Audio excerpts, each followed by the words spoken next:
Bismillahirrahmanirrahim. Assalamualaikum warahmatullahi wabarakatuh. Waalaikumsalam warahmatullahi wabarakatuh.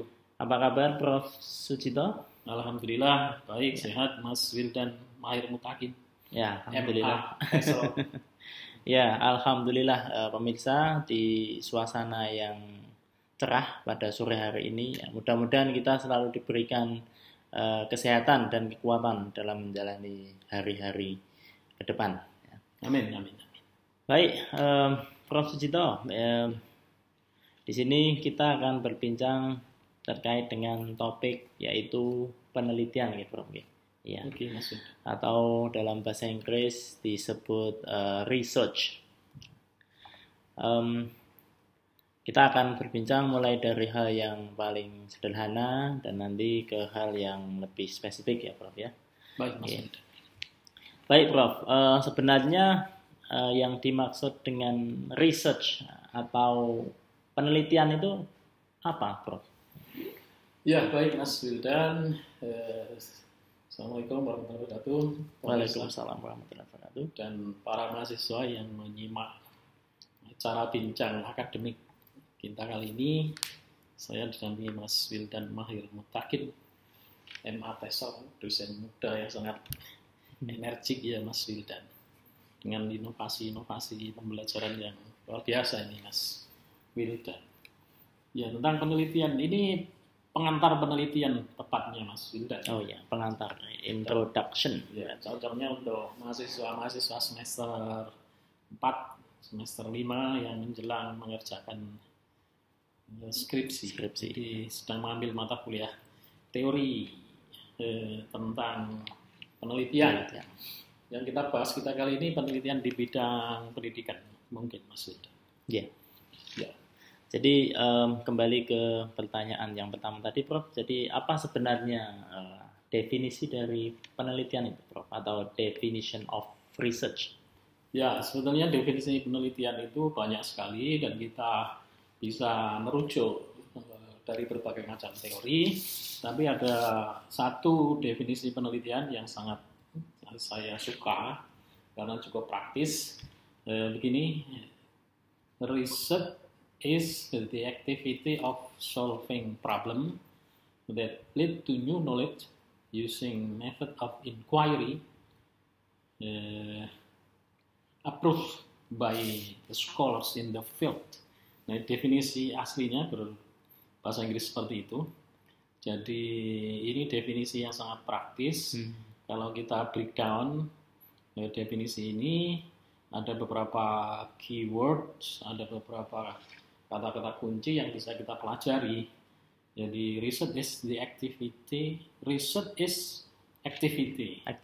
Yang maknanya penelitian itu adalah sebuah kegiatan. Jadi penelitian itu melakukan sesuatu. Jadi tidak santai-santai, tidak nganggur ya Mas Wildan. Betul ya. Ya, tapi apakah perbedaan antara activity atau kegiatan di dalam penelitian dan kegiatan biasa, common activity, dengan kegiatan penelitian yang disebut dengan scientific activity?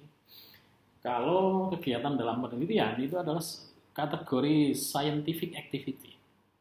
Itu Mas Wildan. Iya. Dan ada beberapa karakteristik dari scientific activity. Paling tidak ada 3. Ada 3, Prof. Ya. Pertama adalah systematic, yang kedua adalah planned, yang ketiga adalah pattern. Nah itu, Mas Wildan, kita bahas satu-satu.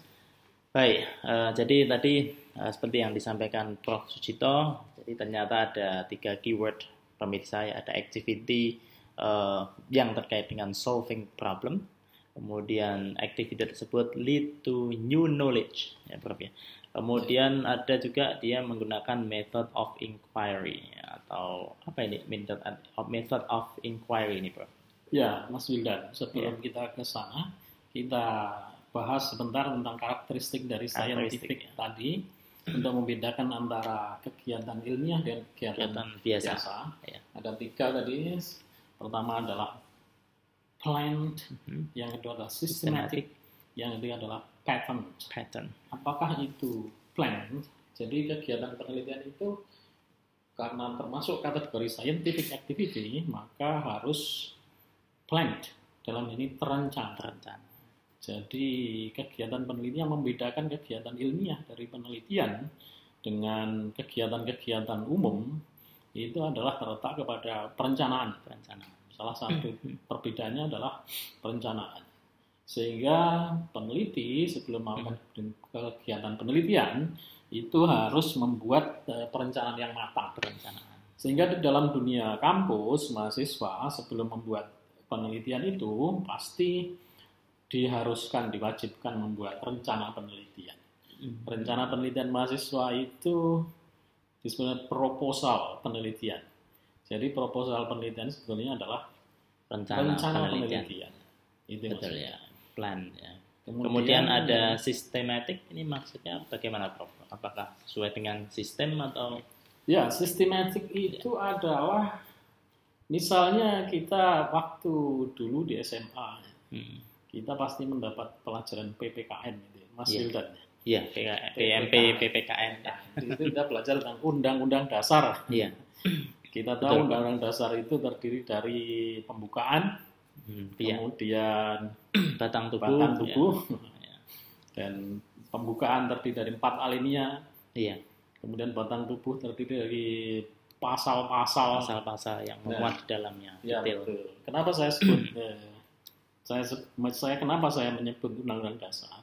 Undang-Undang Dasar itu adalah salah satu contoh hal yang sistematis. Karena di sini ada pembukaan. Pembukaan terdiri dari 4 alinea. Alinea pertama berbunyi bahwa kemerdekaan itu ialah hak segala bangsa.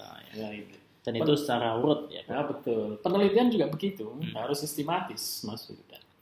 Jadi di sana ada bab 1 dalam laporannya, bab 2, bab 3, bab 4, bab 5. Ya, bab 5, bab 1 tentang introduction, bab 2 tentang kajian teori dan kerangka pikir, theoretical framework. Kemudian bab 3 adalah metode penelitian atau research methodology. Ya. Kemudian bab 4 itu adalah research finding dan discussion. Kemudian bab 5 conclusion. Ya, conclusion session. Mungkin ada pertanyaan dari pemirsa, mengapa penelitian ini harus disusun secara sistematik ini, Prof? Ya, apa kita tidak bisa mengawali dari metodenya dulu? Kan saya sudah tahu alasannya, kemudian saya langsung propose metodenya. Kenapa harus sistematik nih, Prof? Ya, karena ini merupakan kegiatan ilmiah, maka diharuskan untuk dilakukan secara sistematis. Jadi berurutan, dan urutannya itu adalah baku. Dan itu harus diikuti oleh peneliti, baik peneliti yang sudah peneliti sebagai profesi maupun mahasiswa dalam konteks penelitian akademik ya. Tadi di samping sistematik, kemudian plan, terencana, dan juga ada pattern. Betul. Pattern ini maksudnya apa, Prof? Yang dimaksud dengan salah satu scientific activity pattern ini? Ya, jadi pattern itu kalau menurut maknanya pattern itu kan pola. Jadi penelitian itu harus dilakukan dengan pola-pola yang sudah baku. Dan ini mengacu kepada metode penelitian yang tadi sudah sedikit kita bahas. Jadi penelitian itu harus dilakukan berdasarkan pola-pola yang sudah ditetapkan. Pola-pola yang sudah disepakati. Sehingga mahasiswa dalam melakukan penelitian itu harus mengikuti pola-pola yang sudah ada. Metode-metode penelitian yang sudah ada. Ya, belum boleh melakukan penelitian dengan pola sendiri. Soalnya nanti kalau sudah menjadi ahli, akan menemukan pola baru, metode baru penelitian itu boleh. Berarti kalau pada tataran mahasiswa ini lebih ke mengembangkan teori ya, Prof. Jadi ada teori, kemudian membuktikan, kemudian nanti apakah yang ditemukan itu sesuai dengan teori yang dibaca, begitu, Prof. Betul. Jadi metode penelitian harus dikuasai oleh mahasiswa. Sehingga kenapa dalam kelas-kelas teori yang mata kuliah penelitian itu utamanya dibahas adalah teori tentang metodologi penelitian, sehingga mahasiswa bisa mengikuti bisa melaksanakan penelitian berdasarkan pola dan metode penelitian yang sudah baku. Ya. Karena nanti di situ ada langkah-langkah yang sudah terjamin keilmiahannya untuk dilakukan oleh mahasiswa. Peneliti. Ya, oke. Baik, Prof. Berikutnya. Tadi kan disinggung bahwa penelitian ini adalah activity of solving problem that lead to new knowledge. Ya. New knowledge ini yang dimaksud seperti apa ini, Prof? Tadi activity of solving problem. Ya, betul. Jadi tujuan penelitian itu sebetulnya adalah untuk solving problems, untuk memecahkan masalah. Jadi kalau dalam penelitian akademik di dunia kampus, maka mahasiswa diwajibkan untuk menemukan masalah dulu, sehingga dari masalah itu akhirnya dilakukanlah usaha-usaha ilmiah untuk mencari solusinya. Dan ada beberapa kategori dari rumus dari masalah dalam penelitian. Penelitian yang bagus itu memiliki masalah, memiliki riset problem yang nantinya akan ditemukan pengetahuan-pengetahuan baru. Nah gitu, Mas Wildan. Jadi yang dimaksud dengan pengetahuan baru itu seperti apa, Prof? Kan mungkin masih awam nih ya. Karena meneliti itu kan basicnya mungkin ketika belum menemukan masalah, maka apakah bisa meneliti dari yang dilakukan sehari-hari kemudian kita angkat dari kegiatan mengajar misalnya. Betul.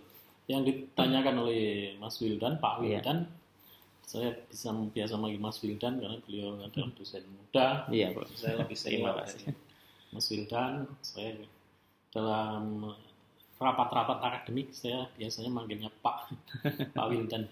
Tapi di perbincangan akademik kali ini biar lebih akrab, Mas Wildan. Ya, jadi pengetahuan baru ini diperlukan supaya pengetahuan terus berkembang, begitu Mas Wildan. Jadi melalui kegiatan penelitian diharapkan pengetahuan terus berkembang karena diharapkan ditemukannya pengetahuan-pengetahuan baru, sehingga para mahasiswa atau peneliti-peneliti yang ada di masyarakat itu kalau bisa meneliti permasalahan-permasalahan yang baru. Permasalahan-permasalahan yang baru yang dimaksud itu adalah permasalahan-permasalahan yang original. Jadi jangan sampai melupakan plagiasi dari penelitian yang sebelumnya. Sebetulnya ada kategori penelitian replikasi. Penelitian replikasi itu adalah penelitian yang mereplikasi penelitian sebelumnya. Tapi maknanya bukan plagiasi. Dengan topik yang sama tapi metode yang berbeda. Subjek yang sama tapi dengan metode berbeda. Atau metode yang sama dengan subjek yang berbeda.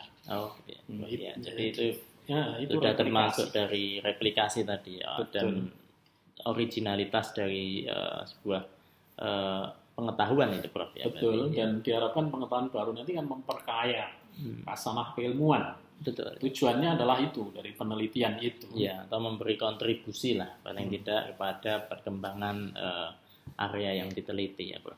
Betul sekali. Baik, Prof.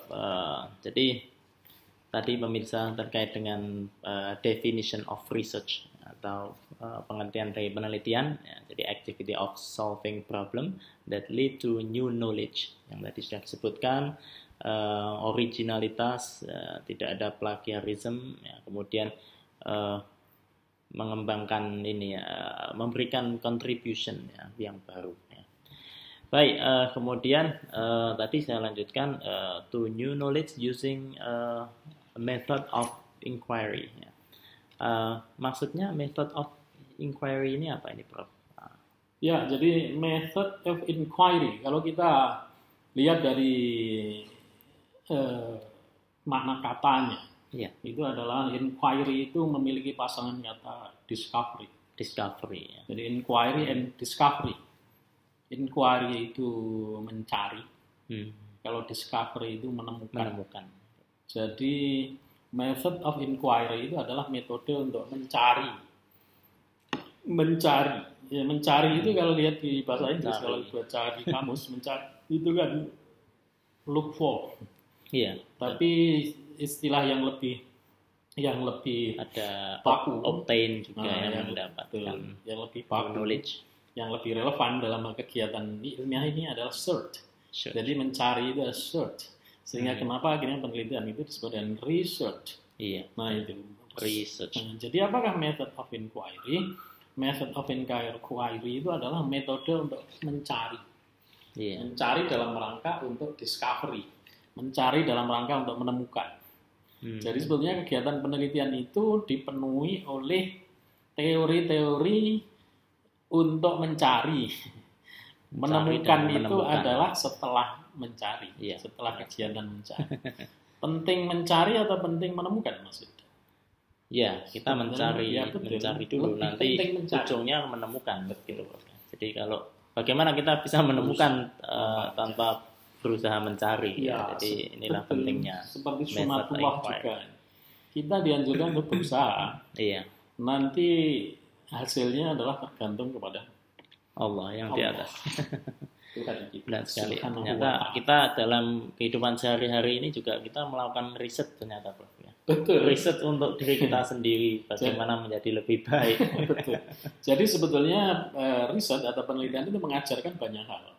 Betul. Mengajarkan tentang hukum-hukum Tuhan, mengajarkan objektivitas. Jadi kita tidak boleh untuk percaya kepada hoax ya, atau menjustifikasi sesuai dengan opini kita, ya itu kan tanpa mencari dulu tadi yang dimaksud Prof tadi, mencari sesuai dengan teori yang ada, sesuai dengan ini saya lanjutkan, inquiry approved by the scholar in the field.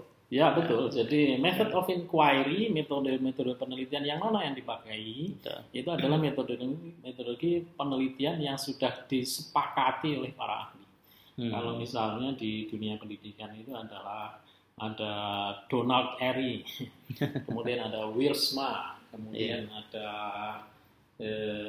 banyaklah yang bisa kalau di tingkat nasional itu kan ada Suharsini Arikunto, kemudian Profesor Sutresno. Kalau kualitatif itu Profesor Sutopo, Profesor Moleong. Itu maksudnya. Itu adalah pakar-pakar penelitian yang dimaksud bahwa mereka itu adalah yang menyepakati metode-metode inquiry yang berikutnya perlu diadopsi oleh para peneliti, khususnya mahasiswa di kampus. Karena kita sekarang membahas penelitian akademik di tingkat kampus. Ya. Baik, Prof. Setelah kita mengetahui definition of research, penjelasan yang detail terkait dengan apa itu research atau penelitian, maka akan muncul pertanyaan. Kemudian bagaimana model-model dari penelitian atau types of research? Di sini types of research itu sebenarnya bagaimana mengkategorikannya, Prof? Mengkategorikan jenis-jenis atau model-model penelitian ini, Pak. Jadi sebetulnya jenis-jenis penelitian itu bisa dibagi berdasarkan beberapa kategori, sehingga mahasiswa tidak usah bingung. Ini kok ada jenis penelitian ini aja jenis ini, karena pembagian penelitian itu dibagi berdasarkan kategori yang berbeda. Jadi misalnya kita pernah dengar penelitian kuantitatif dan penelitian kualitatif. Itu adalah pembagian penelitian menurut paradigma. Jadi ada kuantitatif dan kualitatif, itu adalah pembagian menurut paradigma. Paradigma itu sebenarnya itu adalah cara berpikir. Ya, mindset. Jadi cara berpikir. Sehingga bagaimana kita meyakini sesuatu, maka itu akan menentukan kategorisasi dari dalam penelitian. Maka dalam penelitian kalau ditinjau dari paradigmanya itu dibagi dalam kuantitatif, kualitatif. Nah, sekarang kita lihat satu persatu apakah betul perbedaan kuantitatif dan kualitatif itu memiliki paradigma yang berbeda. Berarti masing-masing mempunyai ciri khas sendiri, Bro. Iya, betul. Ini menganut paradigma yang berbeda. Sehingga kenapa disebut dengan pembagian penelitian menurut paradigma. Nah, baik, Bro. Kita bahas satu persatu mulai dari penelitian kuantitatif. Kuantitatif terus kita kontraskan dengan kualitatif. Jadi sebenarnya dari bagian yang pertama yang berdasarkan paradigma tadi, yang pertama adalah penelitian kuantitatif atau quantitative research. Ini ada beberapa karakteristik. iya, karakteristiknya apa saja ini Prof yang ada dalam penelitian kuantitatif gitu. Ya, nanti Mas Yudan tolong tanya juga Iya. kontrasnya dengan penelitian kualitatif. Betul, iya. Kita tahunya kan kuantitatif itu kuantitas, berarti Ya, jumlah betul. ya. Iya, Ada betul. penjelasan Jadi, lebih lanjut. ada pemahaman yang sempit untuk Iya. memahami perbedaan kuantitatif dan kualitatif. Itu kadang mahasiswa berpikir bahwa perbedaan kuantitatif dan kualitatif itu hanya jika kuantitatif itu berkenaan datanya tentang angka-angka, ya, karena terkait dengan jumlah. tentang kualifikasi. Tidak seperti itu. Itu ya boleh digunakan, tapi terlalu simple, terlalu sempit, tidak mendalam. Kita bahas secara lebih mendalam sekarang. Iya. Jadi salah satu karakteristik penelitian kuantitatif itu adalah testing theory. Kalau kualitatif itu adalah generating theory. Nah, begitu itu kan sudah paradigma yang berbeda. Iya. Di sini Kalau dalam testing dan generating. Betul. Kalau dalam penelitian kuantitatif itu tujuannya adalah testing theory. Untuk menguji apakah existing theory itu benar atau salah. Kalau penelitian kualitatif itu generating theory, iya, menghasilkan teori. Nah, jadi kan dua hal yang berbeda. Yang satu adalah testing theory, yang kedua adalah generating theory. Jadi yang satunya mungkin bisa dibilang dari umum ke khusus ya, spesifik gitu. Ya.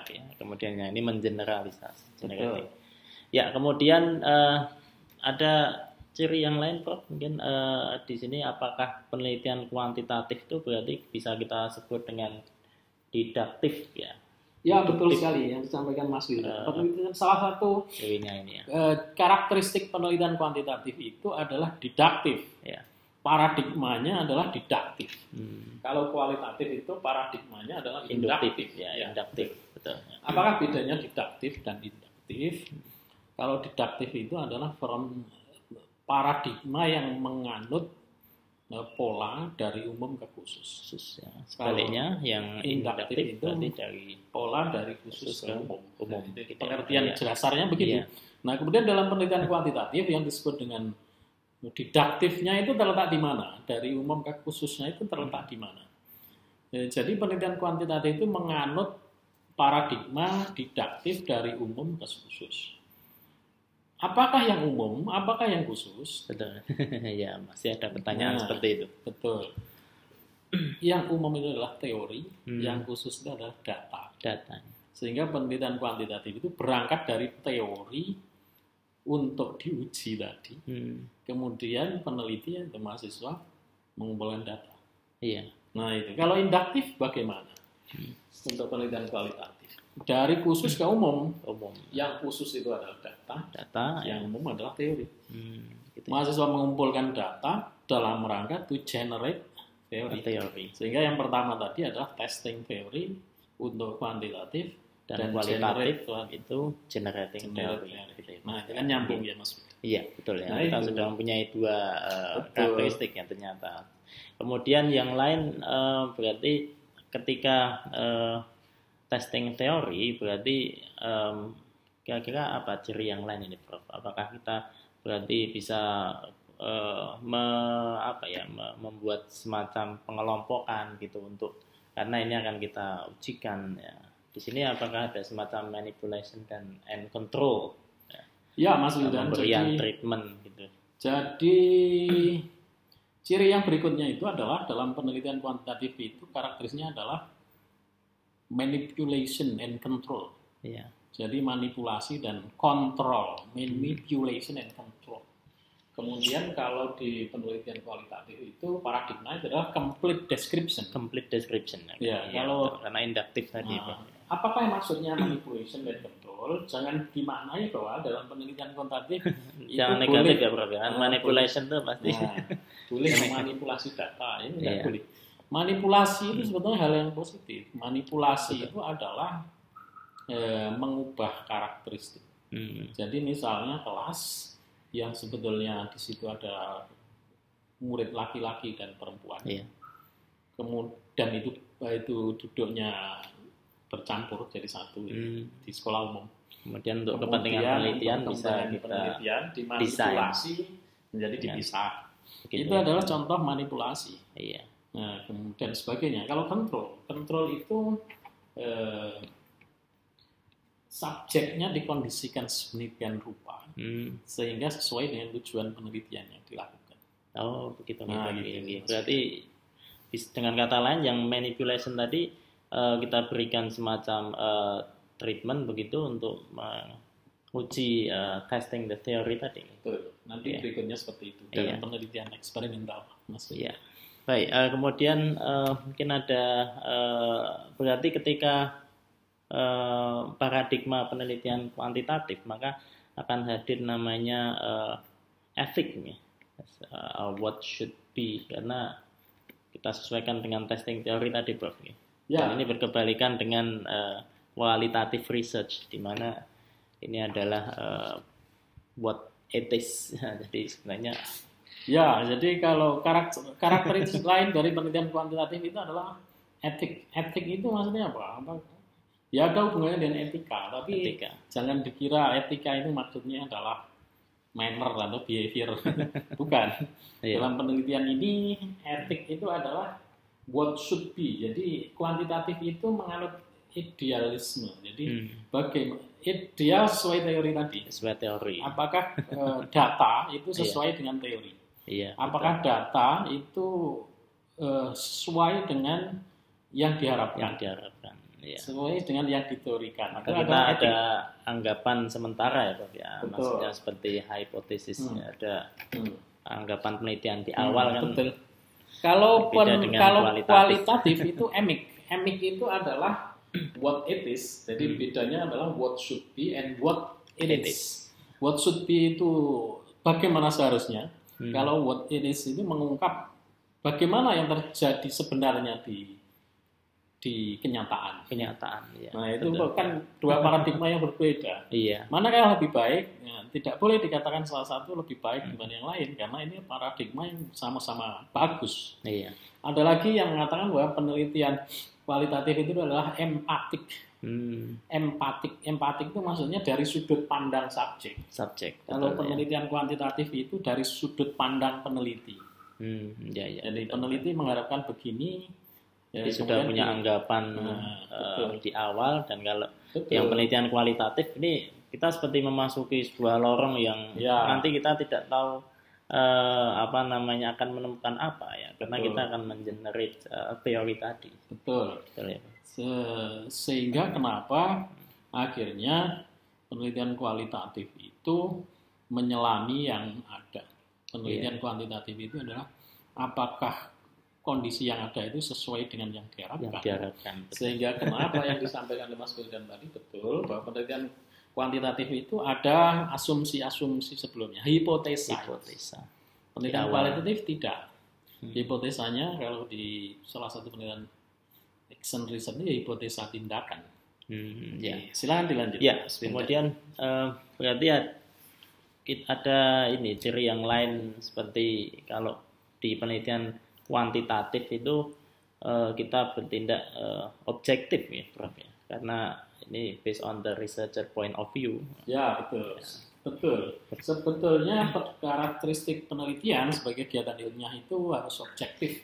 Tapi cara pandangnya dalam menyelami perbedaan antara penelitian kuantitatif dan kualitatif itu tidak dalam konteks objektivitas yang seperti itu. Tapi maknanya adalah penelitian kuantitatif itu cenderung objektif, penelitian kualitatif cenderung subjektif. Itu maksudnya adalah subjek sesuai dengan kondisi subjeknya. Kalau objek sesuai dengan objektif, sesuai dengan tujuan yang diinginkan. Itulah perbedaan paradigma. Sehingga akhirnya itulah yang membedakan paradigma kuantitatif dan kualitatif. Nah, dari berbagai macam karakteristik tadi, akhirnya salah satu efeknya penelitian kuantitatif itu banyak menggunakan data-data number. Karena dalam rangka untuk memenuhi paradigma yang sudah kita sebut tadi, testing theory, didaktif, manipulation and control. Di sisi lain yang kualitatif, maka datanya bukan berupa number Ya, sebetulnya Jadi ada kualitatif pun explanation, boleh. kalimat Nah, penjabaran begitu gitu. Ya, penelitian kualitatif pun boleh memakai angka, tetapi tujuan penggunaan angka itu bukan untuk testing hipotesis. Jadi angka ini berarti sebagai second ini ya. Ya, itu hanya supporting data. betul. Ya, tidak the main datanya Nah, seperti betul. itu. Silakan dilanjutkan, Iya. Mas Wildan. Berarti kalau di sini kita berbicara tentang data itu apa yang dimaksud data ini tadi, Bro? Mungkin Data. kalau Ya, mahasiswa data itu- kita minta menjelaskan kan ya data itu ya data. Nah, jadi Data itu Apa sebetulnya itu data? adalah bentuk dari kondisi-kondisi subjek yang akhirnya diwujudkan dalam bentuk yang akan dianalisis ya, Bro. dalam bentuk yang bisa kalau dalam penelitian kuantitatif data-data itu adalah berupa kondisi-kondisi subjek yang akhirnya dalam penelitian kuantitatif itu akhirnya berbentuk angka. Ya. Sehingga misalnya gini ya, data Iya. tentang kemampuan mahasiswa. Maka itu kalau dalam penelitian kuantitatif akan berupa skor. Skor ya, Skor, nilai ya. skor reading misalnya, Reading, skor ya. matematika misalnya. Kalau dalam penelitian kualitatif, data kemampuan itu tidak hanya angka, bisa Iya. angka, bisa juga kemampuan menjawab. Betul. Kemudian bagaimana membuat kalimat dengan logat yang benar. Iya. Misalnya ini Iya, kualitatif. betul, ya. Itu ya. Ya. Silakan Maka dilanjutkan. datanya banyak kan tidak berupa angka ya. Hmm. Ya, baik. Tadi untuk types yang pertama, jadi penelitian itu berdasarkan dari paradigma ya. Dan untuk lebih jelasnya ini, Bro. Ya, misalnya Mas Wita contoh. ambil contoh Iya. topik misalnya gimana? Ya, jadi misalkan penelitian untuk kuantitatif. penelitian kuantitatif itu ini dalam topik bahasa Inggris ini increasing reading comprehension achievement using jigsaw method of the second year student of MAN 3 Malang. Oh iya. Ya. Ya, ini contoh Ini kuantitatif ini ya, Prof. dilihat dari topiknya, ini adalah topik penelitian kuantitatif karena di situ ada variabelnya adalah berupa, coba diulangi lagi Mas Wita. Ya. Increasing reading comprehension Ya, reading comprehension. achievement Ya, kemudian using jigsaw method jigsaw method of the second year of student MAN 3 Malang. Ya, second year of senior high school in MAN 3 Malang. Ya, senior high school. Ya, MAN jadi 3 Malang. reading achievement itu adalah variabel, salah satu variabel. Ya. Kemudian jigsaw Ada method jigsaw itu method. variabel yang lain. Ya. Nanti berikutnya dalam topik selanjutnya adalah jigsaw ini adalah variabel independen, kemudian reading achievement variabel dependent. Nah, itu kalau dilihat dari jenisnya, ini adalah penelitian kuantitatif karena nanti reading achievement-nya itu akan berupa score reading. Score reading. Kemudian jigsaw-nya itu akan dijadikan alat untuk metode untuk melakukan treatment. Kemudian subjeknya adalah siswa apa tadi? MAN Madrasah Aliyah Negeri 3 Malang. Ini salah satu sekolah yang sangat bagus. Sehingga dijadikan contoh oleh Mas Wilda. Iya. Ya, beda dengan penelitian yang satunya kualitatif, Pak. Jadi misalnya Pak Mas Wilda, kalau penelitian kualitatif topiknya barangkali misalkan seperti ini, Prof. Jadi rhetoric features used by second year of EFL students in writing essay in English Department of Faculty of Language and Culture, IAIN Surakarta. Ya, FAP. jadi Ya. fokus dari topik penelitian yang disampaikan Mas Wildan tadi adalah misalnya rhetoric features. Rhetoric features. Ini kalau kita lihat dari fokus penelitiannya, ini pasti penelitian kualitatif, karena nanti tujuannya adalah untuk menemukan teori tentang rhetoric features dari subjek yang akan diteliti itu. Jadi bukan menguji teori seperti di topik yang Mas Wildan sampaikan, tapi ini akan menemukan temuan-temuan yang mengarah kepada teori baru tentang rhetoric feature dari second year student itu polanya adalah sirkuler, polanya adalah linear, misalnya begitu. Dan kita belum tahu, Prof, ya nanti hasilnya seperti apa kan? Ya, betul. Ternyata setelah kita kumpulkan data, kita analisis, dan ini kan kita benar-benar buta di sini. Maksudnya kita seperti yang tadi saya sampaikan, seperti masuk ke ruang yang gelap, kemudian kita menemukan jenis-jenis feature yang digunakan oleh mahasiswa dalam writing essay tadi. Betul Mas Wildan. Jadi itu perbedaannya, sehingga akhirnya pada tingkat sekecil apapun topik penelitian kualitatif yang Mas Wildan sampaikan tadi itu akan generate theory, bukan teori grand teori seperti yang kita baca di buku-buku, tapi ya teori-teori dasar, teori temuan, teori-teori kecil itu sudah merupakan generating theory. Nah itu, silakan dilanjut sebelum kita baik. Untuk yang type yang kedua ini, Prof, tadi yang pertama kan kita sudah lengkap membicarakan tentang types of research according to the paradigm, ya, atau paradigma. Kemudian yang kedua, types of research according to the presence atau management atau relation of the variable. Ini kenapa ada according to variable ini, Prof? Maksudnya seperti ya, kalau tadi adalah menurut perbedaan riset, perbedaan riset ditinjau dari paradigma. Mungkin sekarang yang dimaksud Mas Wildan adalah tipe-tipe penelitian, jenis-jenis penelitian dipandang dari manajemen variabelnya. Pasti di sana nanti akan ada penelitian deskriptif, kemudian ada penelitian eksperimental. Nah, deskriptif, eksperimental. Kemudian ada baru-baru ini, bukan baru ini, sebetulnya sudah lama. Kemudian ada the mixture between qualitative and quantitative. Sehingga kalau di salah satu buku itu sebenarnya quantitative research and the mix between quantitative and qualitative research.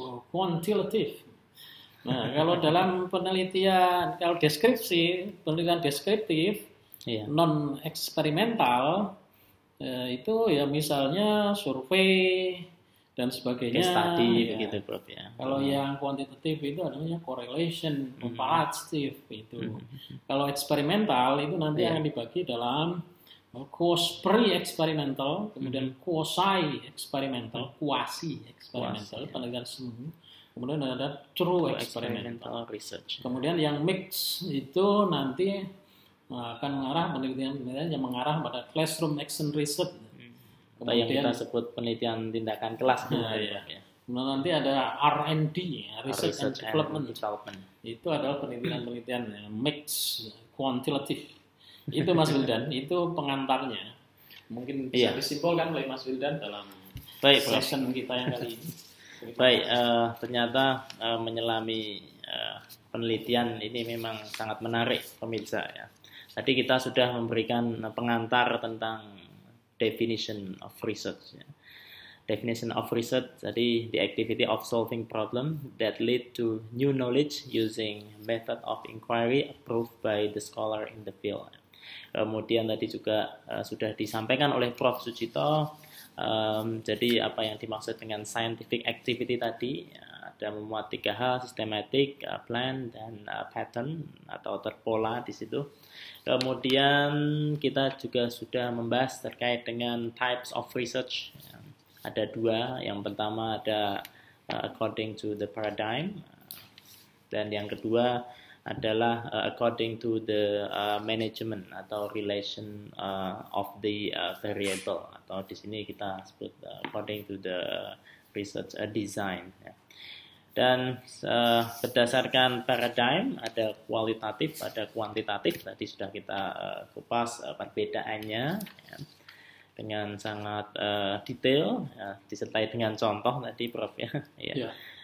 Kita harapkan juga nanti pemirsa juga bisa memberikan contoh-contoh yang lain yang sesuai dengan ciri-ciri penelitian kuantitatif dan kualitatif. Dan yang kedua tadi according to the management atau relation of the variable. Tadi ada deskriptif, kemudian ada eksperimental, kemudian ada penelitian yang spesifik seperti classroom action research dan research and development atau yang kita kenal R&D. Baik, pemirsa Profesor Network TV yang berbahagia. Demikian pengantar penelitian, ya, pengantar tentang metode penelitian, ya, research definition and types, ya, bagian pertama. Ya. Mudah-mudahan memberikan gambaran pada pemirsa tentang apa itu penelitian dan bagaimana melakukan penelitian serta bagaimana mencari ide-ide, ya, sehingga nanti bisa menentukan model-model penelitian yang akan digunakan seperti apa. Terima kasih Prof. Sujito atas waktunya, ya, perbincangan yang sangat menarik ini, Prof. Ya. Alhamdulillah. Ya, sebenarnya meneliti itu ternyata bukan hal yang sulit, Prof. Ya, karena orang berpikir kenapa kok kalau dalam kurikulum ini penelitian ini diletakkan di akhir-akhir itu. Mungkin Prof bisa memberikan ini pendapatnya, kenapa tidak di awal gitu, Prof? Karena ini adalah masuk mata kuliah konten, mata kuliah saintifik, maka diberikan di semester akhir supaya mahasiswa sudah memiliki dasar-dasar pengetahuan dulu, dasar-dasar skill, kemudian dasar-dasar misalnya ilmu tentang filsafat ilmu sudah menguasai, kemudian ilmu alamiah dasar, ilmu sosial dasar, kemudian teori-teori kemungkinan dan sebagainya itu dia menguasai lebih dulu, baru kemudian masuk ke teori-teori teori riset. Karena sebenarnya yang diteliti itu kan juga yang sesuai dengan bidangnya masing-masing, betul. Dan satu lagi topik yang diteliti ini kan paling tidak sesuai dengan interest para pemirsa juga, Prof. Ya. Betul. Di bidang yang digeluti, ya. Maka ada mata kuliah dasar dulu, baru kemudian di semester mata tinggi, semester 5. Ya, dengan harapan sudah mempunyai knowledge yang ini kuat, ya, Prof. Ya. Existing knowledge-nya juga nanti dikembangkan dalam penelitian ini. Baik, pemirsa, demikian perbincangan kita pada sore hari ini, ya, dengan suasana yang santai. Mudah-mudahan kita semua dapat mendapatkan gambaran yang lengkap terkait dengan research dan types of research. Assalamualaikum warahmatullahi wabarakatuh. Waalaikumsalam warahmatullahi wabarakatuh.